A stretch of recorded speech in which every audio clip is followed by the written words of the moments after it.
வணக்கம். பெங்களூர்ல இருந்து 40 கிலோமீட்டர் தொலைவில் உள்ள ஒசூர் இன்னைக்கு பெங்களூருக்கு நிகரா வளர்ந்து வர்ற ஒரு முக்கியமான இண்டஸ்ட்ரியல் சிட்டியாவும் மற்றும் பெங்களூருக்கு நிகரான ஒரு ட்வின் ஐடி சிட்டியாவும் மாறிக்கிட்டு இருக்கு.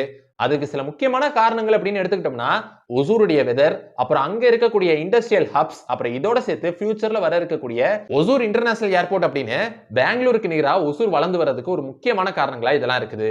சோ அதனால இந்த ரெண்டு சிட்டிஸ்க்கு இடையிலான பப்ளிக் டிரான்ஸ்போர்ட்டை ஸ்மூத் ஆக்கணும் அப்படின்ற ஒரு நோக்கத்தோட தான் பெங்களூருக்கும் ஒசூருக்கு இடையிலான ஒரு மெட்ரோ ப்ராஜெக்ட் அப்படின்றத கொண்டு வர கவர்மெண்ட் முடிவெடுத்திருக்காங்க. அதன்படி பெங்களூர்ல உள்ள பொம்மச்சந்திரால இருந்து ஒசூர் வரைக்கும் 23 கிலோமீட்டர் தூரத்துக்கு இந்த ஒரு மெட்ரோ ப்ராஜெக்ட் அப்படின்றது பிளான் பண்ணிருக்காங்க. அதுல 11 கிலோமீட்டர் அப்படின்றது தமிழ்நாட்டுக்குள்ளேயும், மீதமுள்ள 12 கிலோமீட்டர் கர்நாடகாக்குள்ளேயும் வருது. இதுக்கு நடுவுல 12 மெட்ரோ ஸ்டேஷன்ஸ் அப்படின்றதும் வர இருக்கு. சோ இந்த ஒரு ப்ராஜெக்ட் தான் சவுத் இந்தியால அறிவிக்கப்பட்டிருக்கக்கூடிய first inter state metro project அப்படின்றதும். சோ இந்த ஒரு ப்ராஜெக்ட் சம்பந்தமா ரீசெண்டா கூட சிஎம்ஆர்எல் அபிஷியல்ஸ் பெங்களூரை விசிட் பண்ணி இது சம்பந்தமா டிஸ்கஸ் பண்ணிருக்காங்க.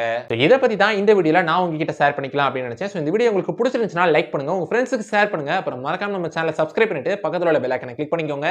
So see you next video. Until signing off by Sabri Karthik.